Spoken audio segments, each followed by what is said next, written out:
Yo, what's up YouTube? Dragothien Gaming coming back with another Rise of Kingdoms video, and today we finally have the new leadership commanders that were leaked on our stream a few weeks ago. We have Suleiman and Honda. So without further ado, let's check them out. Alright, so I'm not even gonna lie, I did a first take of this last night and my voice for whatever reason is not holding up too well, so bear with me.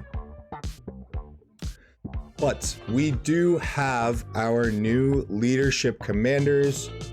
Both look pretty good at face value. On paper they look okay, so let's just jump right into them. First, we have the Deer of Tokugawa, Mr. Honda Tarakatsu. He is a leadership, versatility, and skill damage commander, and boy oh boy is he a skill damage commander. First skill, active skill, Dragonfly Cutter. I love that name too. Rage requirement of 1350, deals direct damage up to 3 targets in a forward-facing fan-shaped area. Damage factor all the way up to 2500, and then your damage dealt is going to be reduced for each target that you hit. And then if he is running as a secondary commander, then you are only going to be dealing 1250. So it's Edward. It's Edward's skill as an AoE without that negative 300 rage that you're going to be getting for firing an active skill. A little lazy on Lilith's part, but let's continue through the skills and see what else Honda is going to offer us. Next skill, Samurai of the East. Troops led by this commander gain up to 20% increased march speed and an extra 10% increased attack plus 30% increase when attacking troops. So when you're engaged in battle, you're going to be getting an additional 30%, bringing you all the way up to 40% attack. Y'all know how I feel about this in Season of Conquest, especially. It's okay. But I really do like the march speed bonus, because I think as leadership, this is the first march speed bonus that we are getting, which you need, because your march speed is going to be affected by the slowest troops within your army, which are going to be infantry. And we just haven't had a leadership commander just yet that is going to give you that march speed. That's kind of the reason, guys, too, why I have shied away from leadership commanders, because they're just generally so damn slow because of the infantry that you're dragging around. So now we're starting to get a little bit of a buff to the march speed that mixed troops are going to be carrying. Next skill, Samurai. Among Samurai, troops led by this commander take up to 5% reduced damage. An active skill will cause the target to suffer damage over time, damage factor 200, and up to 50% reduced march speed for 2 seconds. This effect can trigger at most once every 5 seconds. So an okay skill, a little bit of tankiness from a damage taken reduction, a little bit of extra damage factor, a nice march speed debuff, but it's okay. Legendary tier level, kinda, sorta, not really. Let's continue.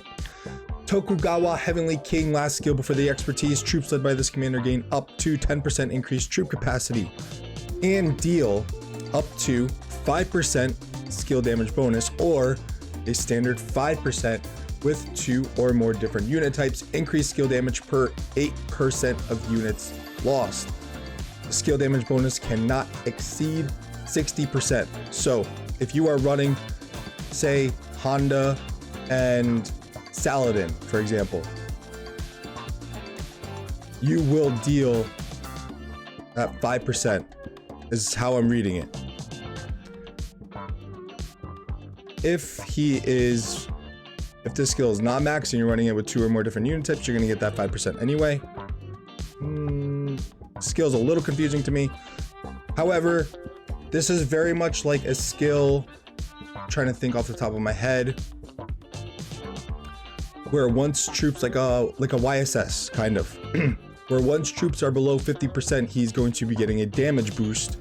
Well, all this is really doing is just kind of getting you back up to the damage output of where you were when you had full troops. So it's not like you're getting this immense damage bonus, okay? YSS is pretty nice, 20% all damage. This is just going to be skill damage. So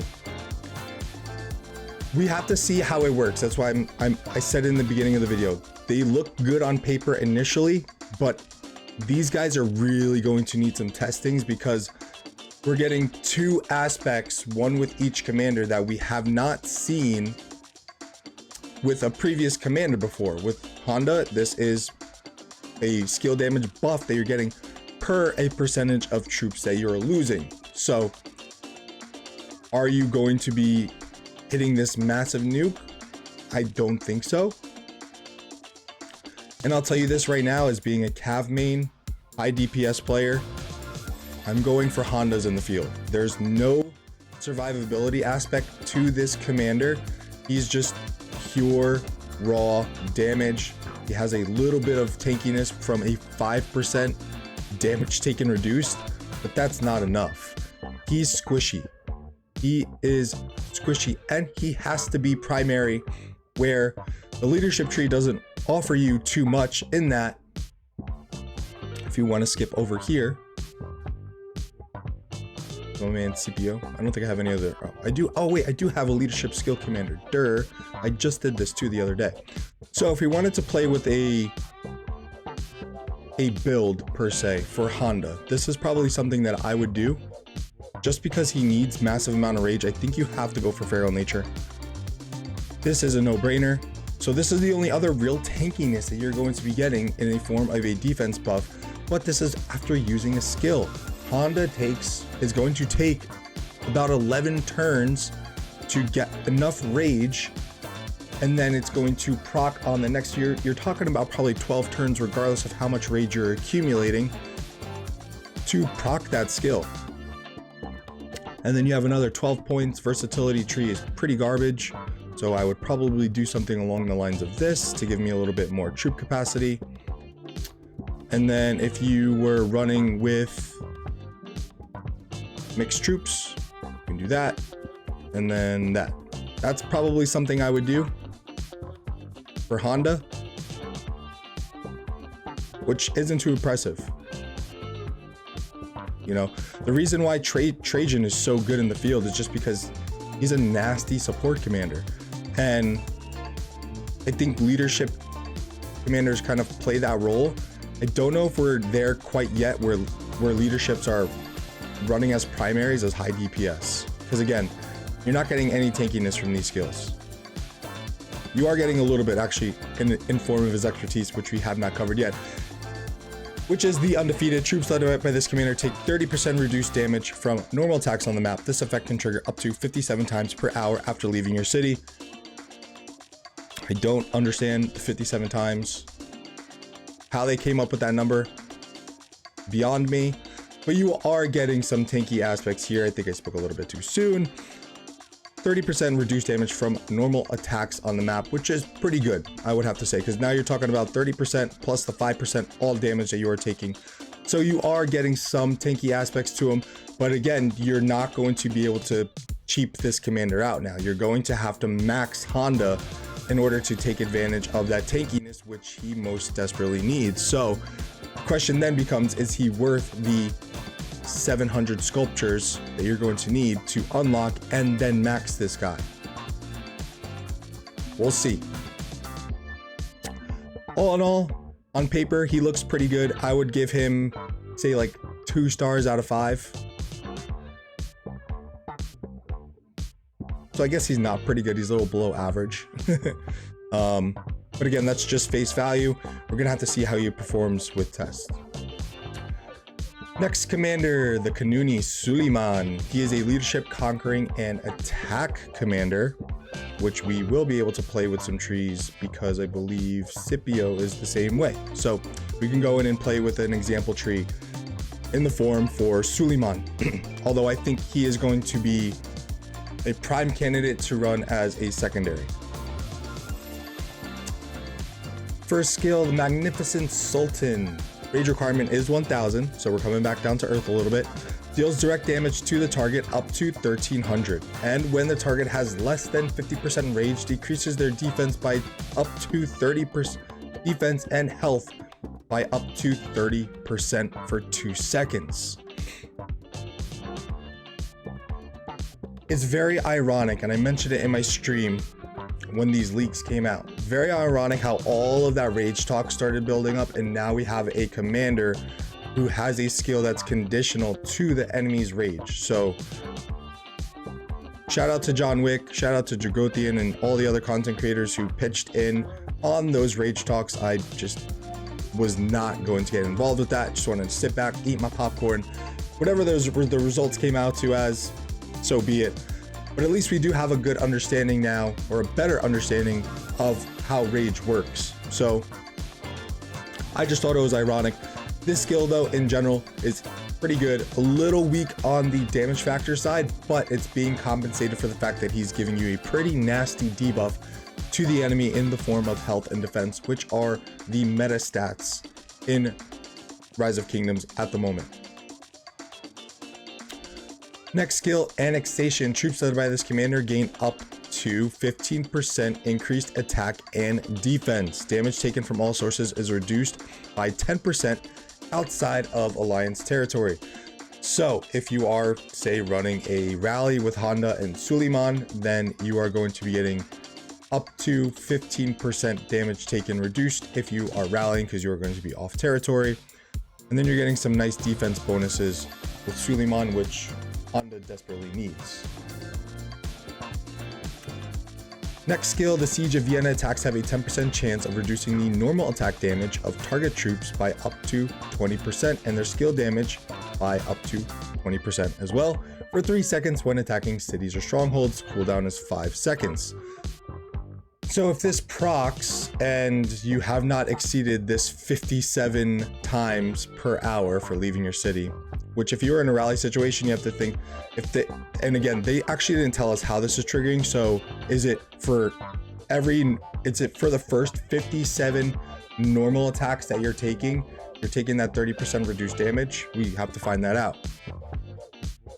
But that'll end relatively quickly if you're in a rally scenario. So that right there is also kind of leading me to believe that Honda might not be the best person to run in these rallies, but we need to get further testings and stuff. I mean, maybe a Honda Trajan rally might become a thing, who knows? Maybe not. We'll see. Third skill, this one we just did, yep. So then the skill damage reduction, normal attack. So there is some tanky elements if you were to pair the two of them together. But I like Suleiman's skill set of where that is going much more than what Honda was offering us. Last skill for the expertise, Janissary. Troops led by this commander deal up to 5% increased normal attack damage.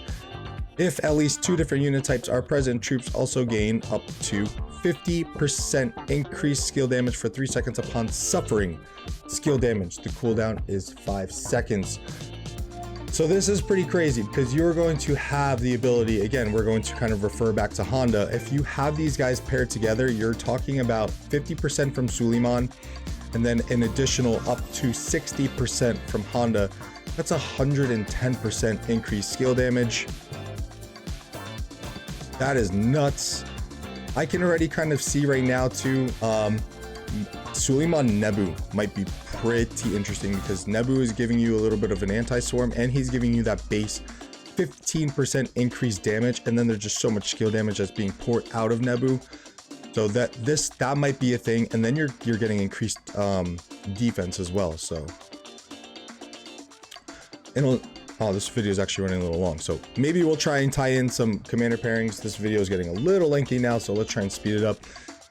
Last skill, expertise, Master of Europe. When the commander has over 70% rage, normal attacks by troops led by this commander inflict additional skill damage to the target, damage factor of 200, but grants the target an extra 50 rage. So when you're over 70%, so we're talking at about turn 7 up until you fire your active skill, you are then going to be doing 200 damage factor for those next about 3 attacks or so. And then your rage bar is going to be depleted, and then you got to bring it back up again. So that's a pretty good skill. Some nice additional skill damage, which I think Suleiman needed a little bit. And then we have to see if the skill damage is getting buffed from his skill, but I'm pretty sure it's going to lean that way. You're going to give the target a little bit of extra rage, but I don't think, actually that's 150 rage over 3 seconds. So you're talking about, this is kind of like giving the enemy a Joan buff when you're talking about rage. So little bit of a double-edged sword there. Very interesting. Again, we really gonna have to see how these commanders play out on the field. I think for Suleiman, just on paper, I would give him maybe 4 stars out of 5, just because he has the nasty debuff. He has much more additional tankiness with the defense, and then the normal attack damage as well, although that's just a chance to proc. And he's also giving you skill damage push, maybe like 3-star. I'll give him 3-star for now. He looks good, but again, the pairings is where it's going to get a little bit tricky. I did forget to mention too, Suleiman you are going to acquire from the Mightiest Governor event, and then Honda will be acquired through the wheel, which we should see in about 2 weeks. And Suleiman is on the Mightiest Governor cycle coming up for this week. So in that big KVK, guarantee that you're going to see a bunch of Suleimans starting to pop up, and everyone's going to go nuts over that. So we'll try and grab some reports and start breaking down Suleiman, hopefully. Now, if we go in and just talk about some quick commander pairings, actually, before I do that, let's go in and play with a potential tree for Suleiman. If we were to do a rally, because I don't think Suleiman might be all that good in the field. If you're hiding him as a secondary, I think you can get away with it, but I don't think you want him marching around as a primary, because people are going to know about the debuff. You might be able to take advantage of martial mastery just because you're getting a boatload of skill damage if it just so happens to work out that way. There are some skills in here that want some mixed troops, but we're just going to go with this for now.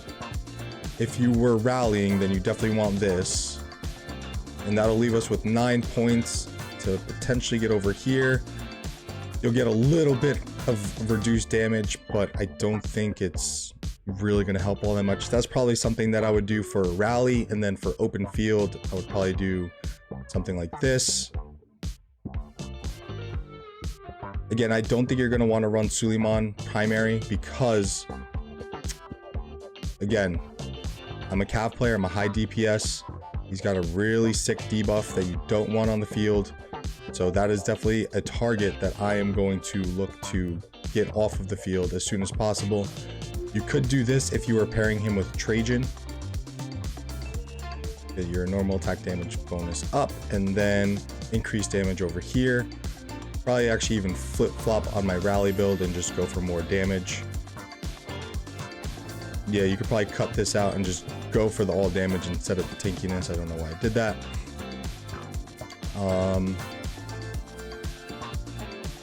Maybe a little bit of extra health.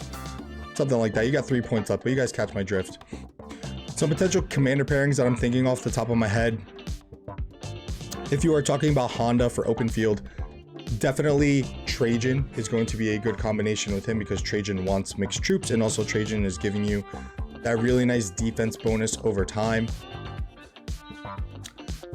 I can also see maybe like you really want a tanky commander behind Honda, because for someone who's giving you general passive tankiness, and honestly I don't think there's really many options. Please definitely do leave comments down below on what you guys think are going to be some pretty good commander pairings. Maybe you can do Saladin secondary. Maybe you can do like a Saladin secondary, because Saladin's giving you defense bonus as well as skill damage taken reduction. Ramses is a potential too. Nebu, because he's giving you some good defense. Artemisia with archers might be pretty good. Trying to think who else. Maybe Gilgamesh, but I don't think that would work too well based on synergy. Point being, he needs tank behind him. Otherwise, he's just gonna die very quickly. So those are just some of my initial thoughts on commander pairings for Honda. And then for Suleiman, open field, again, I don't think I would recommend Suleiman in the open field unless you're hiding him as a secondary commander. For potential rally combinations, I think you still want to keep him secondary. And again, he has some good tank to him, but he needs an anti-swarm function, something like what Pakal has, something like Herald, where they have skills that are specific to saying pretty much like, hey, don't swarm me. But again, he needs an anti-swarm buddy to help him, because although he does have a little bit of tank, I don't care about 15% defense. I don't care about the little bit of normal attack damage reduction that he's going to be giving. And that's just a debuff onto the target. For the skill damage taken reduction that he's getting, that he's still squishy. 10% damage reduction is nothing. He's still squishy.